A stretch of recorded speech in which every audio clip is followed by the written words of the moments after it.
This trade is absolutely wild, with Jonathan Kuminga's status in Golden State as uncertain as ever before, with him still not signed to a contract. The trade talks have run rampant, with one article recently linking him to the San Antonio Spurs, involving a former Warrior heading back to Golden State. We have to dive into this trade proposal and what it means for the San Antonio Spurs and how it would hugely impact the rotation and the future of this franchise. All that coming up. And look, if you've not been following what's going on with Jonathan Kuminga, let me give you a little bit of an update, right? 15.5 points per game last year. He's about to turn 23 years old, super skilled, 4.6 rebounds. He's had a bunch of 30-point games in his career. The dude is incredibly talented. Look, we all know that. When you watch him play, you see the athleticism, you see the occasional signs that he can knock down the three ball. He's not even that bad in isolation. But there's been a lot of questions about his future in Golden State, largely because the dude he just doesn't seem to want to be there, and he values himself way higher than the Warriors do. He was the only player from the Warriors' tentative 25-26 squad that was absent from an informal minicamp organized by Jimmy Butler. He was doing his own training on the side,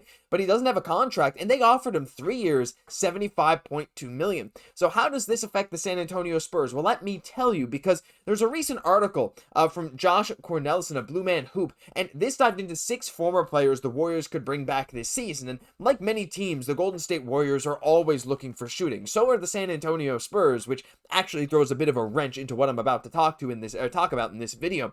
But they go on to say, there's a bunch of different names. I saw Seth Curry in there. There's a few others, but they're kind of saying, look, that Andrew Wiggins role, it really seems to be the one that they're trying to fill again. Of course, Wiggins gone to the Miami Heat. He's been gone for a little while now. And that role has been tough to fill. And we know Harrison Barnes is a guy that filled that role before. And actually, Jonathan Kuminga is one of the guys that they were maybe hoping could fill that role. But he mentions here Harrison Barnes. Look, and I'm going to dive into the actual quote here. He says, the respected veteran forward, talking about Harrison Barnes, has played in Dallas, Sacramento, and now San Antonio, but he does not appear to be a core piece of the Spurs' future. I mean, I would tend to agree, though I would say he plays a pretty core role on this current iteration of the team, but I digress. Let's get back. He does not appear to be a core piece of the Spurs' future. The right deal, potentially even involving Kuminga, could involve Barnes returning to the Warriors for the next chapter of his career. And this, to me, is kind of insane, because Jonathan Kuminga, for Harrison Barnes, in a vacuum, look, if you're talking about pure future value in the NBA, Harrison Barnes on the wrong side of 30. Yeah, he brings some shooting, but his ISO scoring is kind of gone.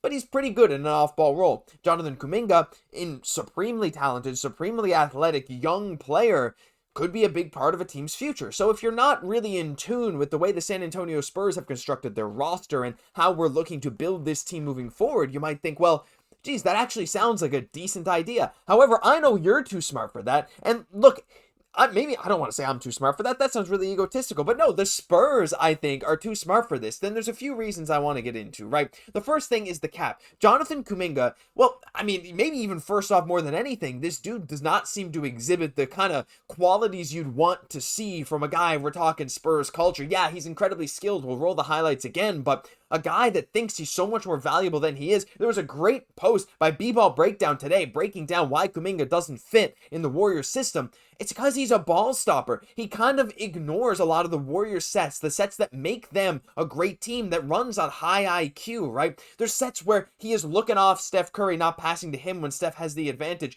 He is stopping it. They're running an off-ball play, and Kuminga decides to ISO drive. Yes, these are sort of isolated incidents, but at the same time, the way he plays basketball is not as much of a team-oriented game. He's very much into that ISO ball, and it can be valuable, especially on bad teams looking to get some guys who can score, and Kuminga'd be great in that sense. But you combine that with the fact that this guy is not accepting a $25 million per year contract, and you look at the Spurs, you're like, how much would it cost to actually get him to sign? First, you'd need him to buy into the Spurs system, which I don't think is a guarantee, but you'd also have to pay him more than the Warriors were willing to. We're talking $30+ million for a Jonathan Kuminga that, yeah, is good, but like even if we look at his last few years, of course, 23-24 was his best season of his career, I would argue. 16 points per game, 5 boards. Though there's not a weird thing with his rebounding. He kind of like doesn't want to rebound. The agent said something about that. I don't really understand, but regardless, we'll go back. 16 points, 53% from the field, 32% from 3, after shooting 37% from 3 on 2.2 attempts the year before.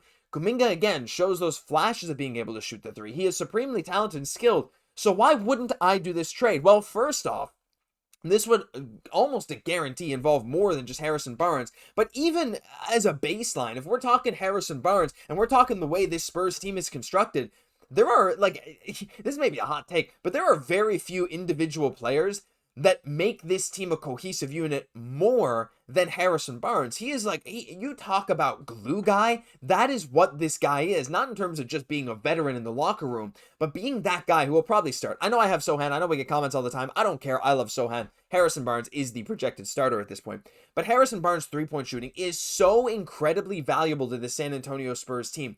51% from the field, 43.3% from three last year, and this has been a theme his whole career. The guy has always been a great three-point shooter, minus that one finals for the Warriors. If you know, you know. But that was a long time ago. And Harrison Barnes, when you're looking at this team, it just fits so seamlessly.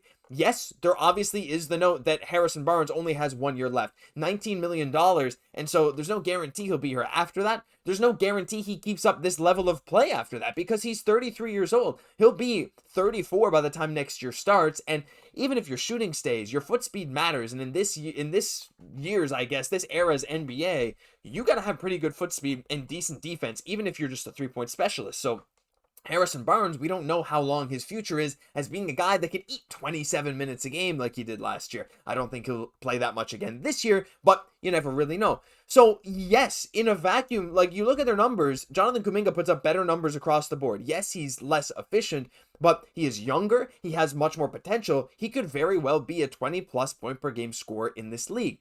The problem is both the Spurs and the Warriors are not looking for that. The San Antonio Spurs, when we look at their roster, put it up here. When we're looking at the Spurs roster, that's almost the last thing we need. Another ball-dominant player that can't really shoot.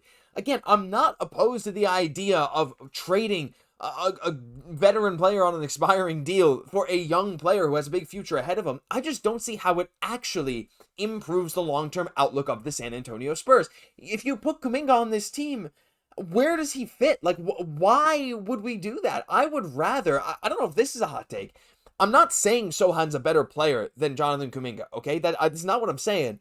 But for this iteration of the San Antonio Spurs, I would rather play Jeremy Sochan over him as the starting four, right? Like, because Sochan would be a more fluid lineup. It'd be a lineup that is much more balanced, right? Because if you put a guy like Kuminga in there, you have ball dominant, not amazing shooter De'Aaron Fox. You have semi-ball dominant, not amazing shooter Stephon Castle. Devin Vassell, he can play on or off ball, and he can kind of shoot, so whatever. But Jonathan Kuminga, pretty ball dominant, not a great shooter. And then Wemby is Wemby. But, like, it just makes no sense, right? So, look, I like the idea that the Spurs could explore different trades. But this is not it for me, right? The San Antonio Spurs need to capitalize on any market that there is for a shooter. And I think getting rid of your best shooter, even if it's a veteran Harrison Barnes with 1 year left on the deal, is a bad idea. Because this year, we're trying to make the playoffs. There is absolutely no reason to take chemistry out of this lineup, to make this team less balanced in favor of a young guy that you're going to have to overpay compared to what the Warriors think his value is, just to get him to potentially play some iso ball. Could he change? Yeah, sure. I don't see it, but I'd love to hear your thoughts. I think it's cool, again, that the Spurs are even mentioned in the same same sentence as Jonathan Kuminga, but I'm not sold. I'd love to hear your thoughts on it. That'll do it for this episode of Spurs Digest. If you enjoyed, leave a like, comment, subscribe to the channel. Thank you for tuning in every single day. We got Spurs content coming all season long. I've been your host, Josh Gosse, and I'll catch y'all in the next one.